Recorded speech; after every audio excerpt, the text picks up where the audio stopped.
네, 안녕하세요. 여러분들의 구독과 좋아요로 이 채널이 유지되고 있습니다. 네, 영상 속도는 1.5배를 추천드리는 바이고요. 네, 이번에도 여전히 비트코인은 약세를 보여주고 있습니다.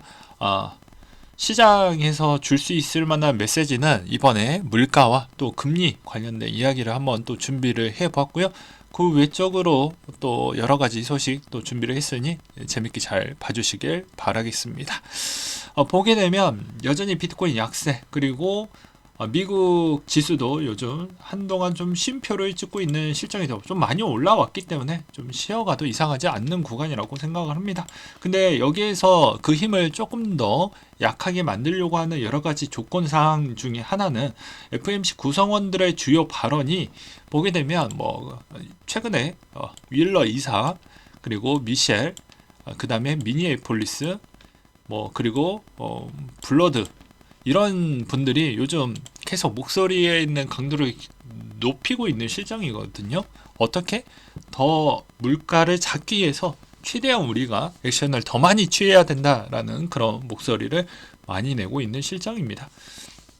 그렇기 때문에 앞으로 어떤 영향을 끼칠지 계속해서 좀 봐야 될 것 같은데, 단기적으로 시장에 있는 분위기는 여전히 좀 안 좋을 것 같다 라고 볼 수가 있겠고요. 여기에서도 이제 절지선이 있는데요. 이 절지선에 있는 포인트는 투표권이 있는 사람과 그렇지 않는 사람, 이렇게 보시면 될 것 같습니다. 그래서 여기에 이 밑에 있는 사람들의 있는 발언은 그렇게 중요하지 않는다라고 보시면 될 것 같고요. 그 다음으로 14일 기준으로 이제 CPI가 나오게 되는데, 제가 이제 녹화 시점이니까 아무래도 이건 그 이후에 저도 확인이 가능하겠죠. 그럼에도 불구하고도 기대치보다는 조금 더 높게 나올 확률이 매우 높은 형태를 보여주고 있는 실정입니다. 그렇다 보니까는 이것 봐라 라고 생각이 들 수가 있기 때문에, 오히려 이제 3월도 0.25를 하는 건 저도 어느 정도 사실적으로 보여지지만, 3월 달에 그런 인상 플러스 알파로 어떠한 생각을 갖고 있는지가 정말 중요할 것 같고요.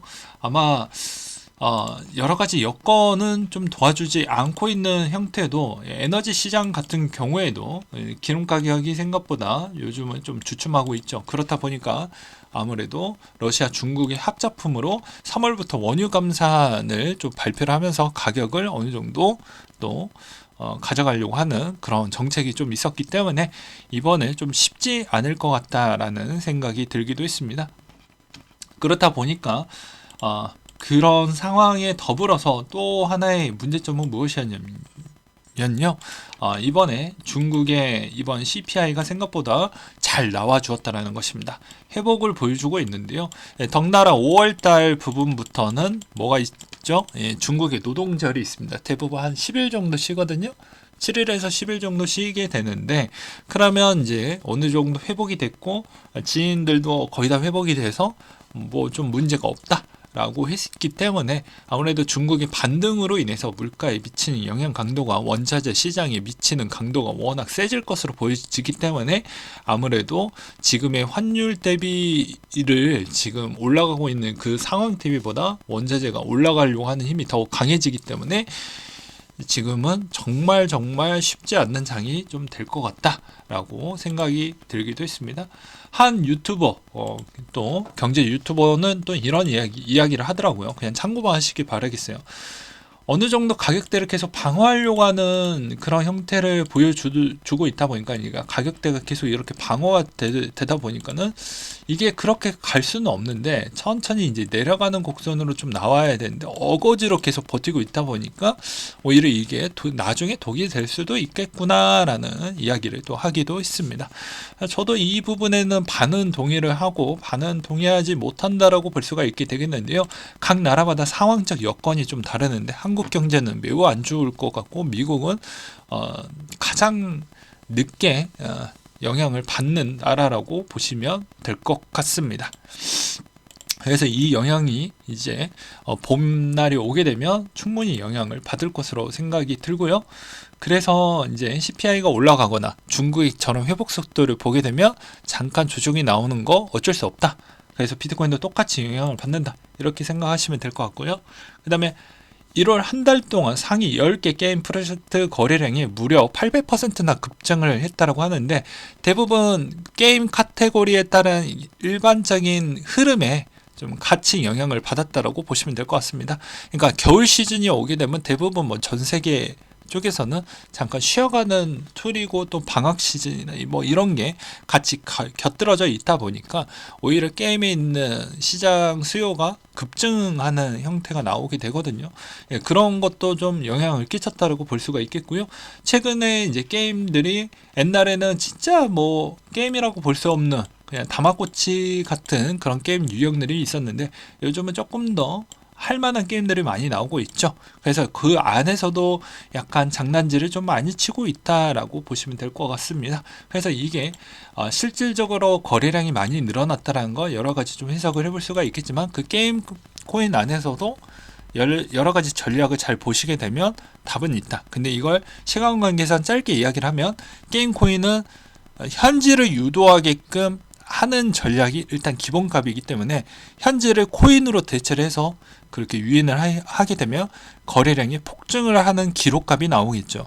그러면 그걸 구매를 많이 하게끔 유도를 해가지고 현질을 한 다음에 그걸 선순환 구도로 해서 나에게 돌아오는 이득을 크게 만드는 게 이번 게임 코인들의 코인 이코노미의 설계치라고 그냥 간략하게 이야기를 하도록 하겠습니다. 이 포인트를 잘 짚고 연구를 해보시면, 또 하나에 있는 게임 코인들이 어떠한 전략을 했었을 때 본인에게 좀 수익성이 많이 줄 수 있는 프로젝트를 빨리 발굴을 해낼 수가 있겠죠. 그 다음으로는 두나무 전자지급 결제 대행 피지사 인수를 추진한다고 합니다.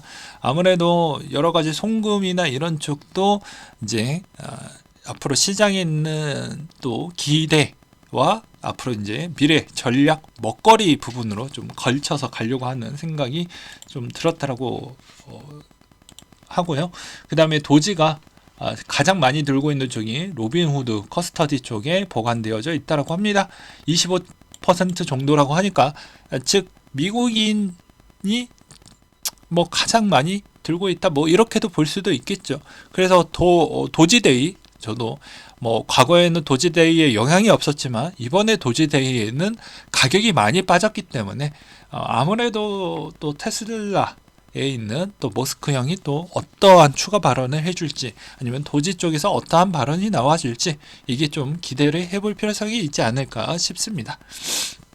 그 다음으로 암호화폐 대출 플랫폼 넥소도 4월 1일부터 미국인 고객 대상의 제공을 종료를 하겠다. 그러니까 약간 몸살기가 들어가고 있다라고 볼 수가 있겠죠. 그래서 대출 플랫폼도 여전히 규제 부분에 눈치가 좀 보이다 보니까 계속 축소를 해 나가는 모습은, 전략적으로 전체적인 시장의 위축기 공면에 들어가다 보니까 레버리지가 또 안 된다라는 것이고, 그러면 선물의 의존도가 높아지는데 선물의 레버리지 빼놓고서는 특별한 부분은 별로 없을 것이다, 이렇게 보는 것도 맞을 수도 있습니다. 그래서 이렇게도 해석을 좀 해보시길 바라겠고요. 그 다음으로는 또 재미난 내용 중에 하나는 젠글에서 나왔던 내용인데요. 이더리움 상하이 업그레이드 주목할 포인트라고 해가지고 나왔던 내용입니다. 보게 되면 출금이 가능한 부분이고, 그게 이제 젠글에서도 그렇게 미치는 영향 강도는 낮을 것 같다. 그 대신 가장 큰 리스크는 증권성 여부에 따른 내용이 이제 계속해서 부각화가 될 것인데, 그게 계속 견제용으로 쓰일 확률이 매우 높고, 오히려 거래소 쪽에 있는 자금으로 들어가는 걸 또 사전적으로 차단되다 보니까 거래소가 생각보다 유동성에 또 많이 힘들 수 있을 것 같다. 오히려 선물의 치중도가 더욱 높아질 것으로 보여지기 때문에 가격에 있는 흔들림은 더욱더 클 것으로 생각이 듭니다. 그래서 여기에서도 뭐 포인트는 EIP4895라고 해서 이 그림표만 본다라고 해도 충분히 이해가 되시죠?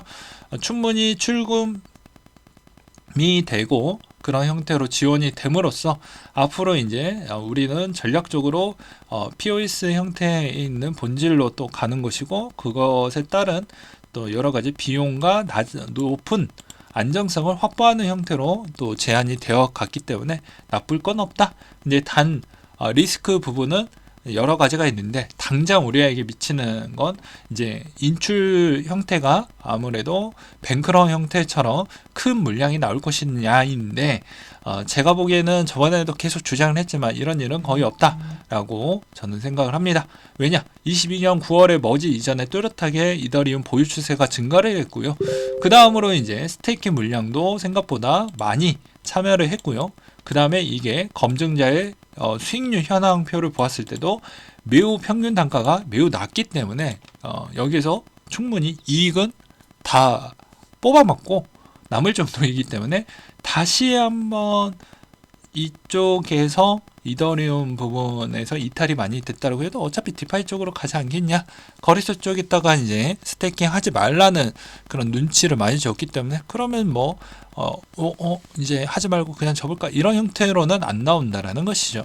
그래서 시장에 미치는 영향은 좀 적을 것이고, 오히려 이제 우리가 알아야 되는 포인트는 오히려 디파이 쪽이 조금 더 활성화가 되면서 가격에 있는 방어 라인이 어느 쪽으로 갈 것이냐. 그럼 디파이 쪽이 또 가격 코인과 연결되어져 있는 그런 코인들이 움직여 줄 것이고, 그 다음으로 이제 하반기에 갈수록 레이어 2가 더욱더 빛날 확률이 높겠죠. 그냥 단계마다 이제 이더리움이 지나는 그 단계에 영향을 줄 수 있을 만한 그런 거를 좀 방향을 보시면서 투자를 해보는 게 여러분들 수익성에 직결성이 있기 때문입니다.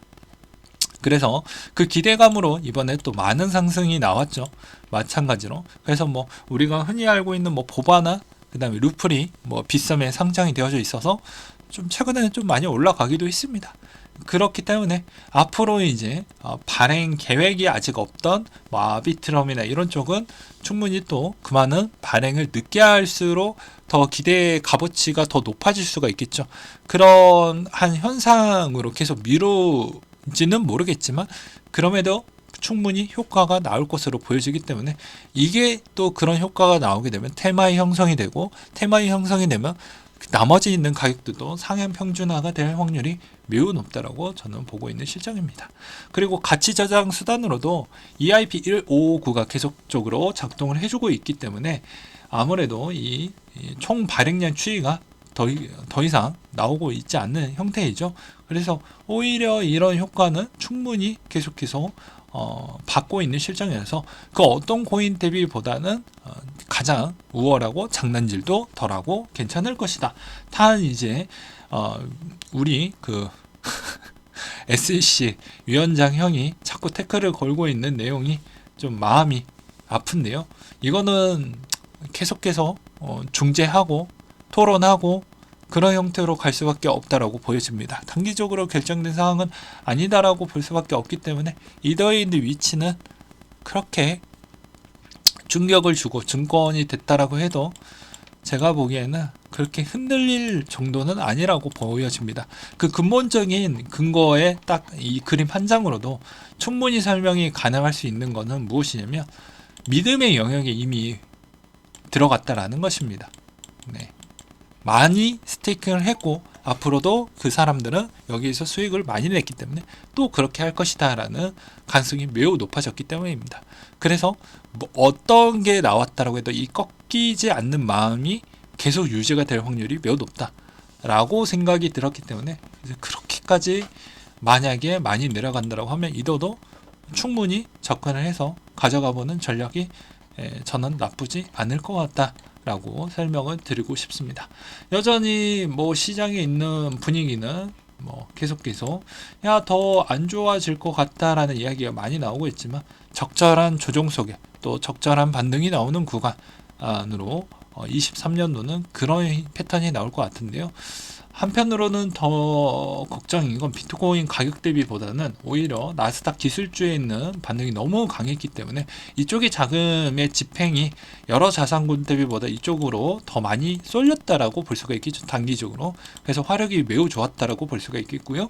그 자금도 일부 비트코인 대비보다 이쪽이 더 인기도가 좋았기 때문에 이쪽으로 더 많이 흘러갔다라고 볼 수가 있습니다. 근데 여기에서 왜 제가 약간 걱정이 되는 건 가격이 많이 올라갔잖아요. 여기서 이제 버티기 형태로 쭉 갈 거냐, 어느 정도 버티다가 이제 내려가게 될 것이냐 이 차이인데 잘 버텨주길 바랄 뿐이죠. 네. 그렇게 생각할 뿐입니다. 그래서 이번에 3월, 5월, 6월달 어떻게 잘 버텨줄 것이냐에 따라서 비트코인에 미치는 영향 강도는 매우 높아질 수 없다로 이야기할 수밖에 없겠죠. 그래서 고민이 많겠지만 여전히 분할적 관점으로 충분히 내 포트폴리오를 가장 이쁘게 잘 만들면 괜찮아진다 라고 해서 극과 극을 한번 준비를 해 보았습니다. 좋았던 사례와 나쁜 사례 두 가지를 한번 준비를 해 보았는데요. 이것도 본인 하기 나름이라고 해서 또 준비를 해 봤습니다. 코인이 아니었다면 내가 이런 삶을 살 수가 있었을까? 내가 코인 하기 전에 집안에 엄마 식당 알바, 아빠 일용직 일당에 노가자 그거마저 빚 갚았는데 정정긍긍 다 쓰면서 매달 죽는 소리만 있었다. 지금은 내가 21년도 22년도 빚 갚는데 1억 들이고 올해 말에 아파트 분양 나오는데 그것도 내 돈으로 들어가는 것이고, 일용직에서 아빠는 관리직으로 승급을 했고 엄마는 알바 그만두고 집에 있고 나는 와이프를 얻었고 애기도 얻었고 집도 사고 차도 사고, 내가 며칠 전에 엄마랑 통화하면서 도시가스비 얼마 나왔냐라고 해서 제일 최선으로 따뜻하게 들어서 나온 돈이야? 라고 물어봤더니 아니라고, 아껴서 나온 돈이라고. 그 말 듣자마자 그 돈 내가 내줄 테니까 펑펑 쓰라고 이렇게 이야기를 했다라고 합니다. 그래서 말하면서 괜히 눈시울이 또 붉어졌다라고 하는데요. 이것으로 알 수 있는 점은 내가 정말 코인이 아니었다면 이런 삶을 꾸지도 못했을 것 같다 라고 나왔던 내용과, 반면에 조만간 대출 만기가 다가온다, 내 인생 끝자락까지 메모는 것 같다, 추가 대출 막전이 폭탄 돌리기 같은 것 같고 전세금 빼서 반전세로 가야 되는 거 않겠냐, 응원 부탁한다, 힘들다 라고 했는데요. 왜 제가 본인 하기 나름이라고 했던 이유는 누군가한테 다 똑같은 기회를 주진 않습니다. 어떤 쪽에 관심도가 더 높냐. 근데 이 세계관은 뭐라고 했죠? 자본이라고 했죠. 자본주의, 자본 사회 구도로 되어져 있기 때문에 돈에 관심도가 별로 없다가 그 흐름에 맞춰 가지고 그때 당시에 눈을 뜨게 되면 너무 늦게 땄으니까 수익률도 조금만 가져가야 되는데 욕심은 그득하니까 손실률이 커질 수가 있다는 것입니다. 반면에 계속해서 꾸준히 해왔던 사람은 그만큼 더 좋은 기회와 그 다음에 내가 빠져나갈 수 있는 엑시트에 있는 구간도 좀 많이 여유가 있죠. 그런 차이라고 저는 생각이 들거든요. 그렇기 때문에 오히려 여기에서도 여러분들은 또 인생의 선택바의 선택이라고 했지만 이분도 적절한 선에서 끝자락 꽉 채워서 먹지는 않았을 거라고 저는 추정을 합니다. 적당한 선에서 내려왔기 때문에 충분히 이 돈을 분배를 해서 가정도 꾸리고 아이도 낳고 인생 그래프가 무너지지 않았죠. 근데 이렇게 나오는 건 별로 좋지 않습니다. 그리고 알트에 있는 비중이 생각보다 많이 들어갔죠. 그러니까 적절한 코인의 포트폴리오도 누구나 태클 걸지 않는 비트코인을 어느 정도 들어가야 된다. 재미없다라고 해도. 근데 내 인생 그래프 무너지는 건 매우 돈으로 해결할 수 있는 부분이 아니에요. 예. 일정 나이 구간 넘어가면요, 결혼도 못하고요, 아이도 못 낳습니다. 예. 그래서 그런 이야기를 하는 거예요. 그리고 내가 만날 수 있을 만한 그런 환경적 요건도 요즘은 너무 까다로운 단계까지 왔기 때문에 무조건 돈이 있다라고 해서 옛날처럼 만나주지 않아요. 그 단계를 확연하게 넘어가든지, 그게 대부분 한 50억에서 100억 원이 넘어가든지, 그 정도가 아니면 그냥 대부분 여러분들이 결혼하려고 하는 대상자가 소수이긴 하지만 그 소수 분들을 이런 이야기를 좀 들으면서 본인 인생 그래프 좀 덜 하면서 어느 정도에 있는 시대에 있는 수익성을 또 쟁여를 하면서 그 그래프를 좀 더 이쁘게 만드는 형태로, 어차피 기회는 이번 한 번뿐이 아니고요, 여러 번 옵니다. 예, 여러 번 와요. 단 이제 이 여러 번 오는 그 곡선에 있는 수익성이 조금씩 줄긴 하죠. 예, 왜냐면 이게 시가총액을 보게 되면 계속 쌓이니까, 예, 쌓인 돈이잖아요. 예, 그러니까 내가 조금씩 더 늦게 들어올수록 그 많이 쌓이다 보니까 수익률이 좀 덜해지겠지만, 그럼에도 불구하고도 돈의 가치보다 인생에 줄 수 있는 가치관이 그러니까 가치가 더 높은 그런 타이밍이 있어요. 그 타이밍을 절대 놓치지 마시길 바라겠습니다. 그건 돈으로 환산이 안 되니까요. 물론 이제 저보다 형 누나분들 뭐 구독자층 보면 다 형 누나분들이 많아서 뭐 분명히 제가 무슨 의도로 이야기를 했던지 분명히 알 걸로 생각이 듭니다. 그리고 가장 또 중요한 건 건강이죠. 예. 건강이 먼저 돼야 돈을 지킬 수가 있습니다. 예. 또 병원 비용으로 다 나갈 수가 있기 때문이죠.